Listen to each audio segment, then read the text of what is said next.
अजीज़ नाजरीन, मैं अयाद ज़रीफ़ आप तमाम देखने वालों को हमारे रोज़ के हक़ के सवाल प्रोग्राम की नई किस्त में आप सबको खुशामदीद कहता हूँ।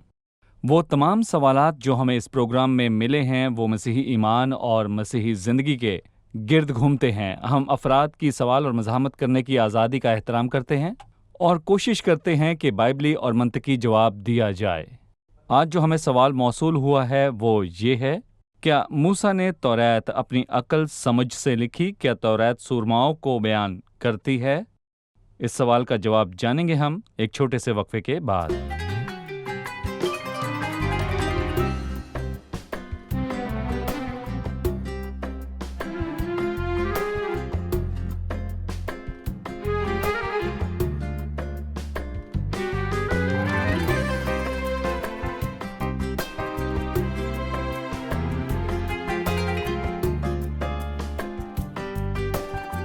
यकीनन वो लोग ख़ास तौर पर जिन्होंने पैदाइश की किताब उसके पहले बाब से लेकर 11वें बाब तक पढ़ा है, वो मूसा के बारे में सोच सकते हैं। अगर वो तस्लीम करते हैं कि मूसा ही वो है जिसने ये लिखी, कि उसने अपनी अक्ल और समझ से लिखी, क्योंकि वो समझते हैं कि उसमें बहुत सी ख्याली चीज़ें हैं जो कि मूसा की तहरीर में हकीकत नहीं। यकीनन हम इन मसाइल का हल करेंगे। या कोई लिखे, मिसाल के तौर पर मूसा ने माजी के अफसानों से ली, यकीनन हम इस बात का भी हल निकालेंगे।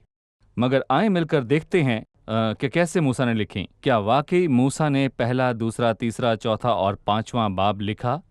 तसनीफात तारीखी पहलू या कुछ फर्जी बातें? क्या कुछ तारीखी नहीं और क्या है जिसमें सच्चाई नहीं?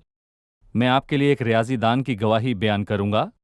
उसका नाम पीटर स्टोनर है, जो कि यूनिवर्सिटी के मैथ के शोबे का चेयरमैन था, और उसने शुमारियाती कोशिश की जिसमें उसने ये अदादो शुमार जमा किए कि गालबन मूसा ने अपनी समझ और बूझ से ये तहरीर किया। क्या ये इम्कानात हो सकते हैं? दरअसल जब उसने ये इम्कानात पेश किए, उसने कहा एक मौका है आने वाला नंबर देखने का। 31,135,000 और 104, इसे 1 से 3,11,35,104 और उसके ऊपर 15 ज़ीरो हैं।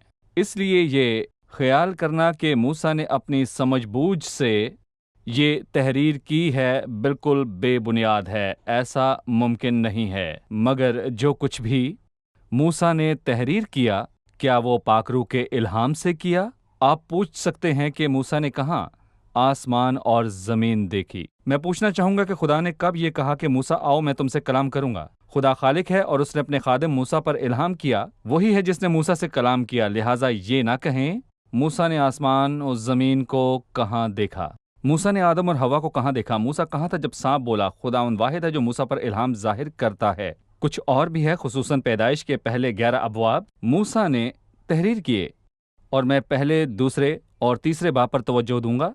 ये एक लिखाई का तरीका है। ये कहानियों में समझा जाता है। जब आप कहानी लिखते हैं तो आप इस्तिलाह का इस्तेमाल करते हैं। आप किरदारों, वाक़यात और फ़ेल का इस्तेमाल करते हैं और उस कहानी को तारीख देते हैं। मूसा ने जो इन हिस्सों में जो तरीका इस्तेमाल किया पैदाइश की किताब के पहले हिस्सों में, ये एक मशहूर और काबिल कबूल कहानी बयान करने का तरीका है। नाजरीन, जब उसने फ़ेल का इस्तेमाल किया तो उसने माजी बईद का इस्तेमाल किया है। ख़ास तौर पर जब वो तख्लीक का हवाला देता है तो पैदाइश के पहले बाब की पहली आयत में वो कहता है, खुदा ने इब्तिदा में ज़मीन और आसमान को पैदा किया। जी हाँ, खुदा ने इब्तिदा में ज़मीन और आसमान को पैदा किया। यकीनन खुदा ने इब्तिदा में ज़मीन और आसमान को पैदा किया। इसलिए जब वो कहता है पैदा किया, ये माजी का जुमला है जो माजी बईद को जाहिर करता है। लेकिन बाद में वो माजी बईद फ़ेल को इस्तेमाल करता है। तमाम अफ़ाल तरतीबवार दिए गए हैं और ये अफ़ाल और के साथ जोड़ते हैं। और खुदा ने कहा, और खुदा ने किया, और खुदा ने बनाया। और बहुत दफ़ा और का इस्तेमाल तकरीबन 100 मरतबा पहले बाब से तीसरे बाब तक हुआ है। या लफ्ज़ बर्रा या लफ्ज़ पैदा। बर्रा का लफ्ज़ इब्रानी है जो इन अब्वाब में 50 मरतबा इस्तेमाल हुआ है। इसलिए हमारे सामने तख्लीक का मरहला है। हमारे सामने एक तख्लीक की सच्ची कहानी है जो मूसा ने अपनी अक्ल फ़हम से नहीं लिखी, लेकिन उसने सच्ची कहानी लिखी। उसने वो अफ़ाल इस्तेमाल किए जो सच्ची कहानी को बयान करते हैं, अफ़ाल के जुमले जो हकीकी कहानी बयान करते हैं।